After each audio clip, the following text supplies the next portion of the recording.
Hey everyone, so glad you can join us for another episode. This one's kind of special because we are into the general hunting season in Alberta, and I thought it'd be kind of cool to reach out to a novice hunter, a new hunter, and either good or bad, Cassandra Hewitt decided that she would agree to this interview. Cassandra, first of all, thanks so much for taking some time and chatting with us today. Thanks for inviting me. So let's talk about your hunting journey. Where, or I guess when, did you decide that this was an activity that you wanted to explore? I hemmed and hawed a little bit when I moved to Alberta in 2018. I was working at an outdoor retailer that specialized in hunting and fishing, had some friends, but it didn't solidify into an actual plan until the fall or August of 2022 when I actually started working for the Alberta Conservation Association. So, was there anyone in your family that hunted? I have heard stories of grandparents hunting long before I was a thought process. But no one actively is hunting in my family apart from me. So, what were the first steps that you had to take to get into this activity?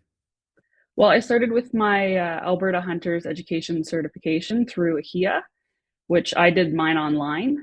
That only took about a weekend. And then I went from there. So I attended for work the waterfowl warm up, where on a whim I decided, okay, I'll try shooting clays for fun at the end of the day.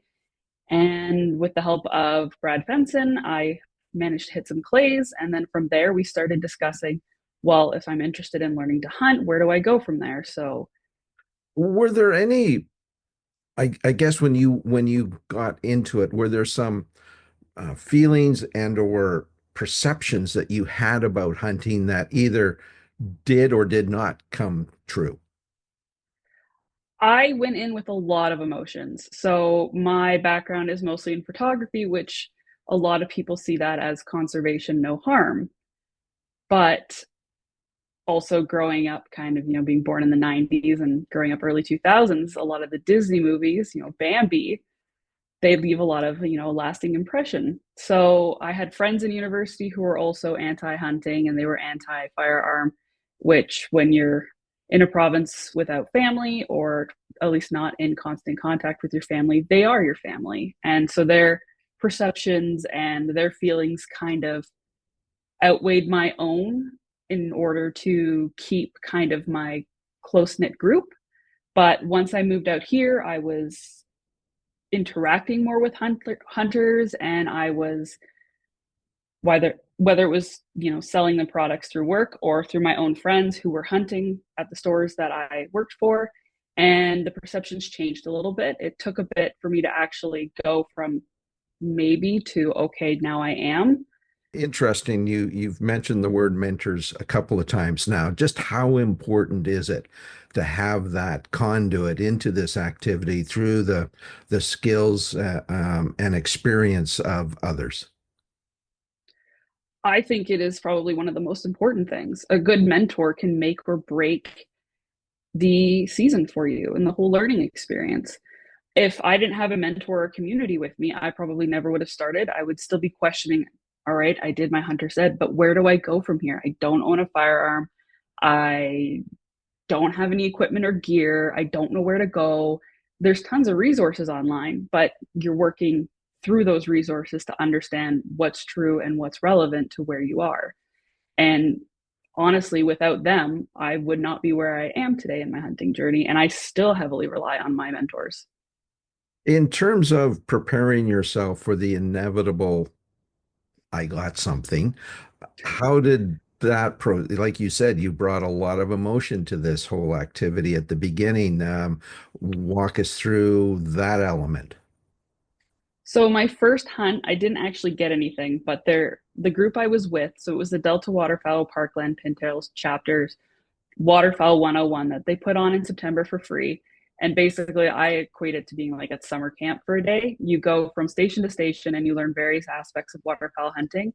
There's cooking, dog handling, blind placement, cleaning, IDs, and then they go through some firearm handling and stuff like that. And you go out with your mentor and your group. So everybody in my group managed to get a shot off of some birds. It might have been just a bad start to fall. I think it was a little warm last year, so they weren't moving as much as they should have been. But I remember sitting in the blind and I had a hen mallard at my feet and she hadn't fully passed yet. So just looking at her, like I was almost in tears sitting there going, can I do this? And then, you know, after talking to some people at work afterwards, they kind of went through and said, it's normal to have those emotions and have those fears, no matter what animal. It's never easy and it never goes away. It's just, it builds from kind of a sadness to more of a respect. And after that, I went out with Todd and Linda Zimmerling to do some more waterfowl hunting. And then finally, I managed to harvest my own bird. And by that point, I had gone out a couple times in between with the Zimmerlings where I hadn't been successful. So by my third time, when I managed to actually harvest, I was kind of like, okay, finally, I did it. Now I have a proud moment. And looking at the bird that I had was, okay, I understand this now. It's never easy, but I can do it. And I guess at the end of the day, you're bringing home something to enjoy on the table. What did you think of your first duck? It was great. We made it into kind of a pate. So my mom is French Canadian and she makes what's called creton, which is kind of like a meat spread usually done with pork that you can put on toast and stuff in the morning and we eat it cold on toast. So she did kind of a similar thing, but with the goose, and it was great. You know, it was nice to see those traditional recipes that we've, you know, I guess urbanized to bring it back to what it probably was, you know, way back when it first came around. Yeah, that's such an important point that people kind of lose sight. Some people lose sight of Mhm. the ultimate aim, and that is that we all enjoy wild game, and what better way from field to table to have that experience. So you did some waterfowl. I also understand that you did go out on a big a deer hunt.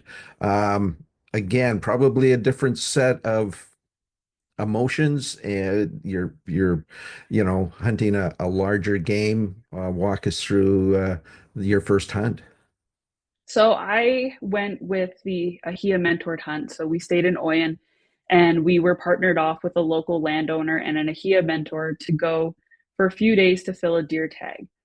And we would go through different areas in and around Oyen based on kind of where we were assigned the two WMUs. The first day we all met up in Oyen. We did some range day stuff to get used to the rifles that we would be handling. Went back to the cabins, got a chat with the fish and wildlife officer about everything going on. And then the next day we were up and early with our group and out the door. And it was last fall, it was probably the second big frost that the South got. So we woke up, we went down to Oy and it was something like +3. And we woke up to about -20 hoarfrost. So there was quite a big shift in the day. Not to mention, it was a group of girls. We were staying in one cabin and the guys had their own cabin. And we may have neglected our wood stove a little bit that night. So we woke up a little frosty. But we went throughout the entire day. We went to different sites. We drove through some areas. They got me kind of used to getting in and out of the truck, getting set up using my bag as kind of a stand, like you would use a tripod or a bipod. And then we did some walking around looking to see if we could find anything. And we did see quite a few deer. Before I went down, I had made the decision that I was not going to separate or um, I guess, come between any fawns and does. While they would be weaned and it wouldn't necessarily do any harm, I didn't want to do that. I wanted to get a lone doe because that's what my tag was for a mule doe. And the opportunity didn't really present itself. There was a few times where we did find one alone, but either she got off too far and there was not a good shot, or the second time that we were in front of one, it was really windy. I wasn't sitting in a way that I was comfortable with, and she just was moving too much that I couldn't. I'm sure a more experienced hunter probably could have pulled the trigger and got a clean shot. I didn't feel I could. So to this date, I still have not harvested any big game. I've only had birds, and there was a lot. I still don't know if I will harvest big game. I'll try again. I don't know if I'll be able to pull the trigger. Mammals and birds just are two different sections in my brain that don't seem to, fall into the same nice funnel that's for some other people they might, but maybe in the future. But safe to say that your journey is continuing. Oh yes, it's not stopped. I'm back out this fall, couple waterfowl hunts, been out walking around for some upland birds. So we're What still going. what if you were to summarize it, what was your biggest takeaway from this experiment? Figure out your reason why you're hunting. Some people might go into it because they are only solely providing meat for the table.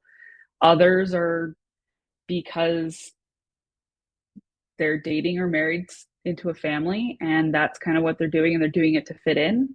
But find out what your why is, because if you know that, then it'll make it a more enjoyable experience and you won't be wavering as much. But also find your communities, whether that's a close group of friends, an online community like Instagram and Facebook have loads, joining mentored hunts, find those opportunities of people who have experience that are willing to show you and find the mentor that works for you. Not every mentor and mentee partnership is going to work. Everybody has different teaching and learning styles. And if it doesn't work for you, you're not going to have that good experience. And be okay without harvesting. You're not always guaranteed to get something when you go out in the field. If it was, you'd be at the grocery store. I went out on this past Sunday and we walked over 10 kilometers and two conservation sites. We got nothing, but that's okay. It was a day outside. The dogs got some practice. We got some practice. And that is just what it is. Well, that is absolutely fantastic. Cassandra, continued success with your hunting journey and hopefully this fall maybe you put a deer in the freezer and get to enjoy some venison as well. Thank you again for doing this. We really appreciate it. My pleasure. Thanks for having me.